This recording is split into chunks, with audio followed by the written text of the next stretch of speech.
converting fractions into decimals. Okay.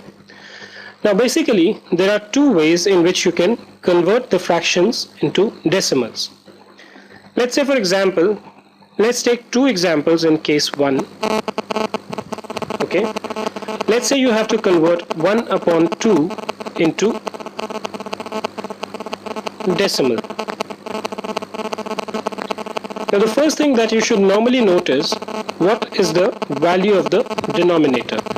Okay, if you see that the value of denominator is something which can be easily converted into 10, 100, 1000 or anything which contains these kinds of combination of 1 or rather powers of 10, you do that.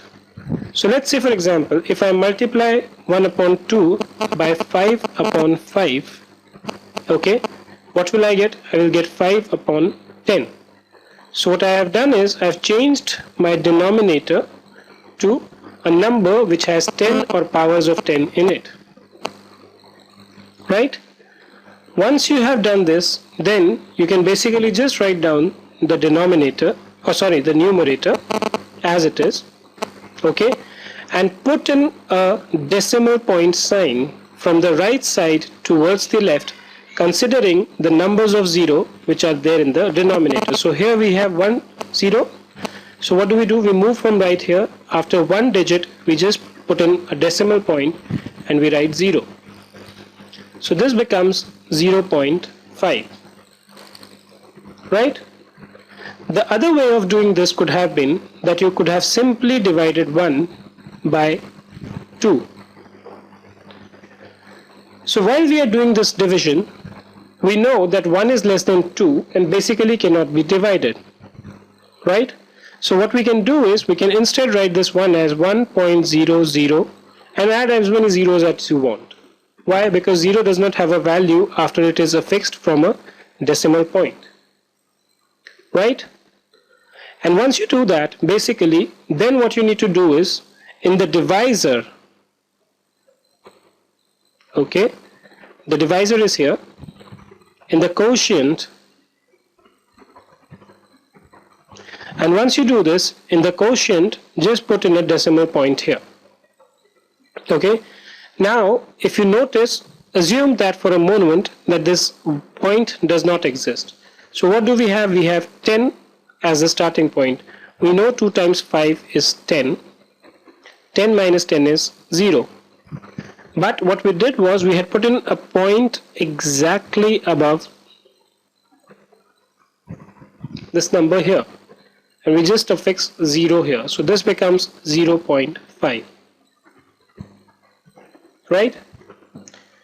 Let us take example 2. So let's say now you were given 3 divided by 7 and you have to convert this into decimal. Now what was applicable in this case was that we had converted 2 into a number wherein you could get 10 or power of 10. But with 7 we cannot do that. Why?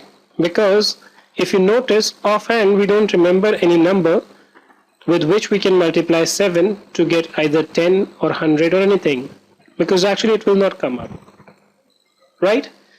So what do we do in this case? In this case, this particular method that we adopted here is not applicable and you have to go by the division method. Of course, you can do some kind of an approximation here, but that will be an approximation at best.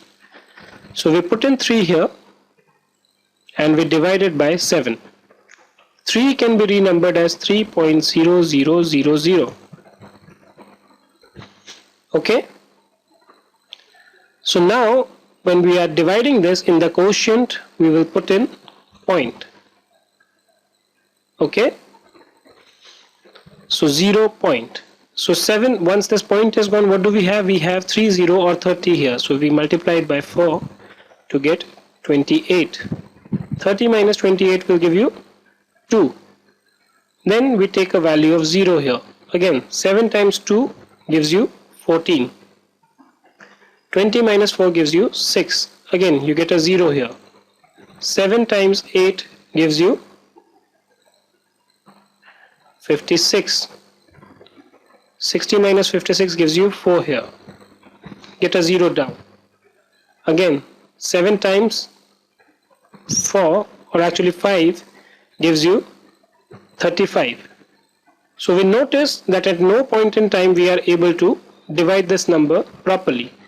So what we can do here is we can just stop at a particular number. So we can write that 3 upon 7 is equal to 0.4285. Let's take one more example, okay? And let's say in this case you have to divide 4 by 12, right? Again, we can't recall anything which can straight away convert this 12 into 100, right? But what we can also do here is that we can carry out this division. So 4 divided by 12. Again, 4 can be written as 4.0000 and so on, right? We put in a point here, 0 point. So effectively now we can remove this point. So we have 40. 12 times 3 is 36. The remainder comes as 4. We borrow one more 0, 40. 12 times 3 is again 36. The remainder is 4. You can take down another 0, 43, 36. 4, we again take down 0. But what we notice is that this is going to continue forever. Why? Because every time you are getting 40, every time you divide 40 by 12, you get 3 times 12 is 36 and the remainder comes as 4. So this 3 is basically going to continue like this till eternity, right? So in order to write down the value of this particular fractions as decimal, what do? We basically write it as 0.3 and we put in a small line above 3. This line basically indicates that this number 3 is going to continue like this endlessly. Okay? You might at times also get some combination where, you know, when you do the division you get 3.37, 37, 37, 37 and so on. So in that case what you do is you write it as 0.37 and then you put a line which covers both 3 and 7. This line indicates that whatever is the line covering, let's say 37 in this case, is repeating itself endlessly, right? So that is how basically you convert fractions into decimals.